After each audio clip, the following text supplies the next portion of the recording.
2016년 3월 15일 오후 4시 5분 경기도 김포시 통진읍의 한 아파트. 27개월 된 남자아이가 어머니에게 배를 5번 걷어차였습니다. 이유는 단 하나. 가방에서 도시락통을 꺼내라는 말을 듣지 않았기 때문입니다. 아이는 그날 밤을 넘기지 못했습니다. 그런데 이 사건의 진짜 이야기는 그날 오후 4시가 아니라 8년 전 한 19살 여고생이 잠든 사이에 시작됐습니다. 같은 날 오후 김포시의 한 병원으로 구급차가 도착했습니다. 들것 위에 환자는 너무 작아서 침대가 텅 비어 보일 정도였습니다. 만 2살 남자아이. 키 90cm, 몸무게 13.5kg. 평균보다도 작은 체구였습니다. 의식은 이미 없었고 응급처치에도 불구하고 얼마 지나지 않아 사망 판정이 내려졌습니다. 겨우 27개월. 채 3살이 되기도 전에 끝난 짧은 생이었습니다. 그런데 의료진은 사인을 확인하다가 경악했습니다. 췌장 절단, 그리고 장갑막 파열. 내부 장기가 광범위하게 손상되어 있었습니다. 이 정도 상처는 단순한 낙상이나 가벼운 사고로는 절대 생길 수 없습니다. 교통사고 수준의 강한 외부 충격, 그것도 특정 부위에 집중된 충격이 필요합니다. 게다가 아이의 몸 곳곳에는 멍자국이 있었습니다. 한두 번이 아닌 반복적으로 가해진 상처들이었습니다. 병원 측은 즉시 아동학대를 의심하고 경찰에 신고했습니다.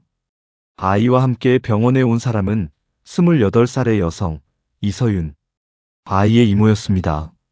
그녀는 극도로 혼란스러워하며 아이가 갑자기 쓰러졌다는 말만 반복했습니다. 경찰이 의료 기록을 확인해 보니 아이는 이미 1살 때인 2014년 10월에 상완골 골절로 치료받은 기록이 있었습니다. 학대가 처음이 아니라는 신호였습니다. 그날 이모가 조카를 죽였다는 헤드라인이 만들어졌습니다. 하지만 이 헤드라인이 절반의 진실에 불과하다는 사실을 알게 되기까지는 3주가 더 필요했습니다. 경찰이 이서윤의 집을 조사하면서 무언가 이상하다는 신호가 잡혔습니다. 그 집에는 어른 3명과 아이 5명이 살고 있었습니다. 어른 3명은 51살의 형부 박종길, 33살의 언니, 그리고 26살의 처제 이서윤.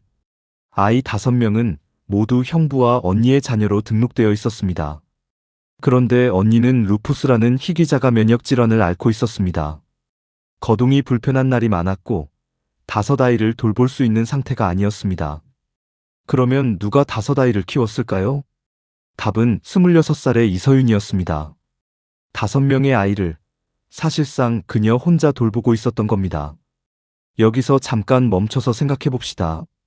부부가 아이 하나만 키워도 허덕거리는 것이 보통입니다. 그런데 26살의 미혼 여성이 다른 사람이 낳은 5명의 아이를 혼자 키운다?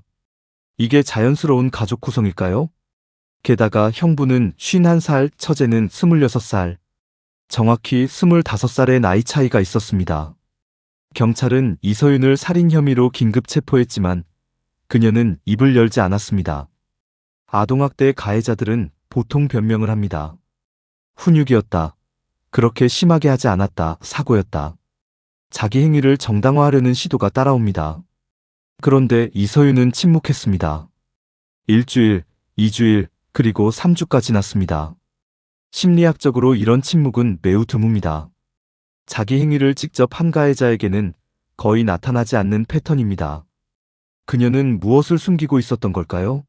아니, 무엇을 차마 말할 수 없었던 걸까요? 3주가 지난 어느 날 이서윤이 마침내 입을 열었습니다. 그리고 그 입에서 나온 첫 문장은 모든 것을 뒤집었습니다. 사실은요, 죽은 아이는 제가 낳은 아이예요. 수사관은 처음에 무슨 말인지 이해하지 못했습니다. 호적상 이서윤은 아이의 이모였습니다. 아이의 부모는 분명히 형부 부부, 즉 그녀의 언니와 형부였습니다. 출생신고서에도 그렇게 적혀 있었습니다.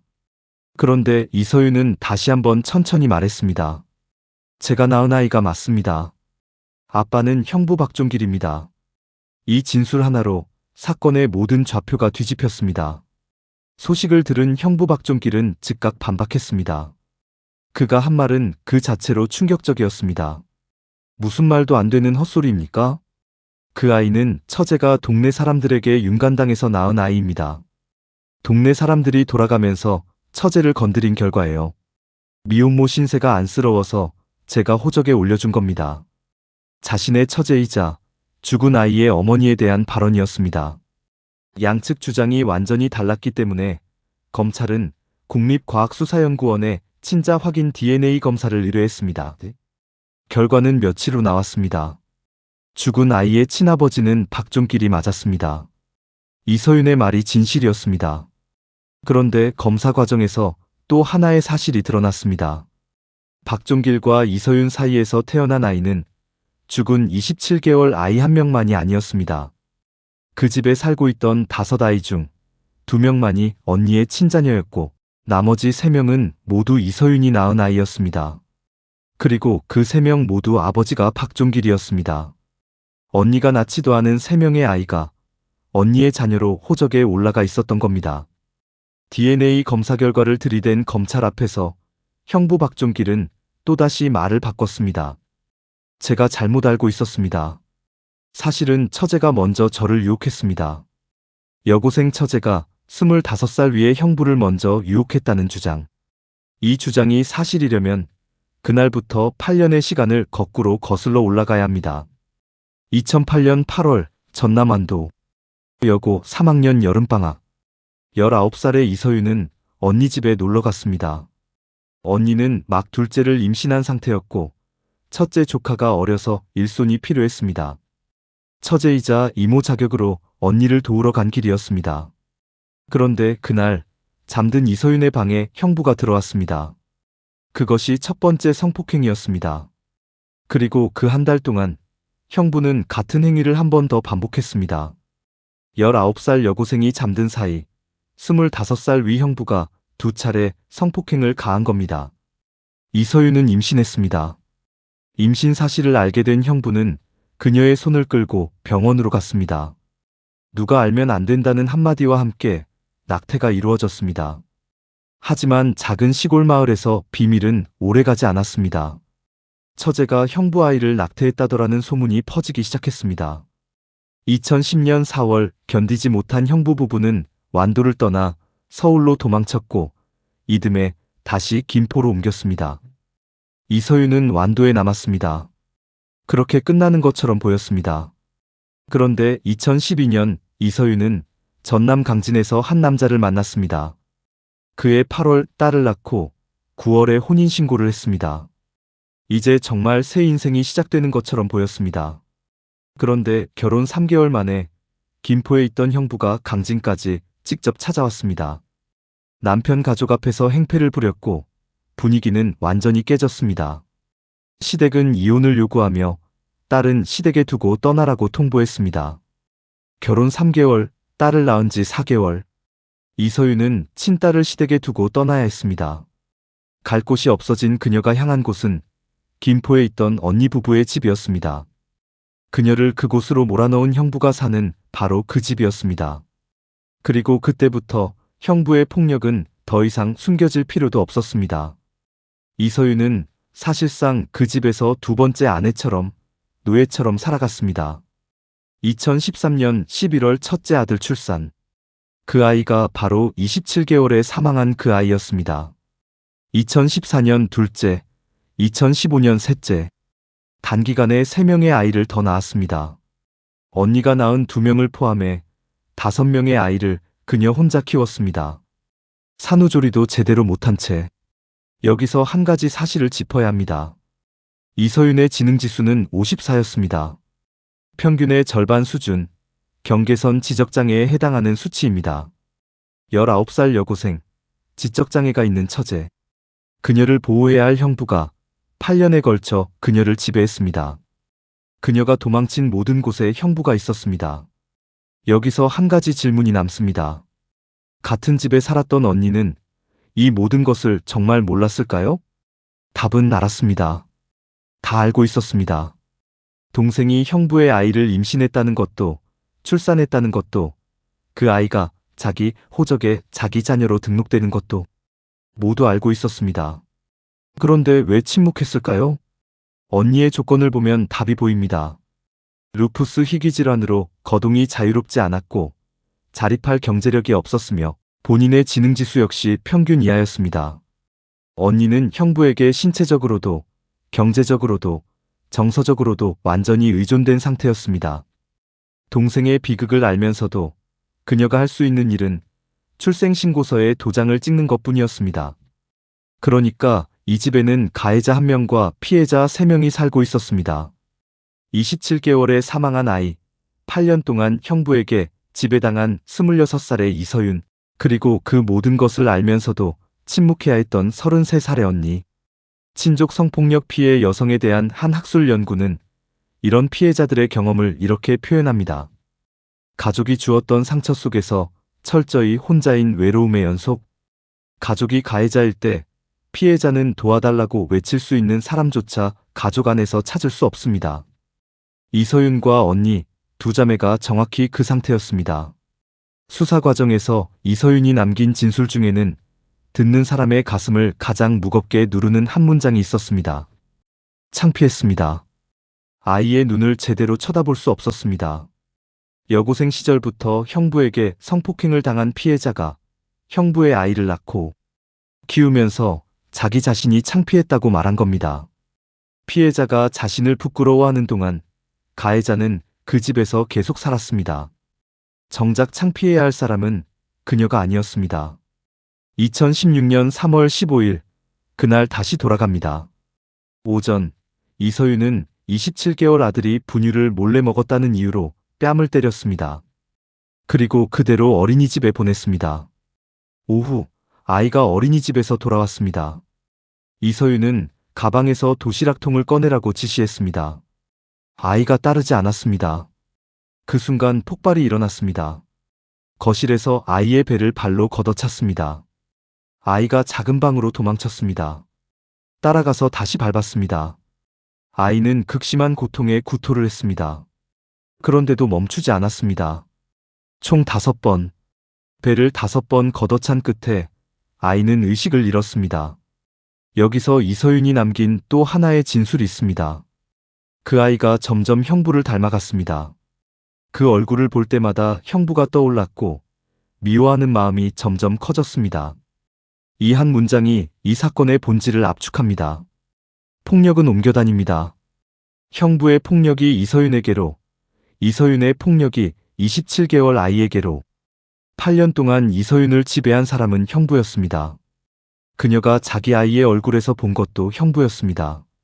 그녀가 죽인 것은 자기 자식인 동시에 자신을 8년 동안 망친 그 얼굴이었습니다. 그렇다고 그녀가 무죄가 되는 것은 아닙니다. 27개월 아이는 죄가 없었습니다.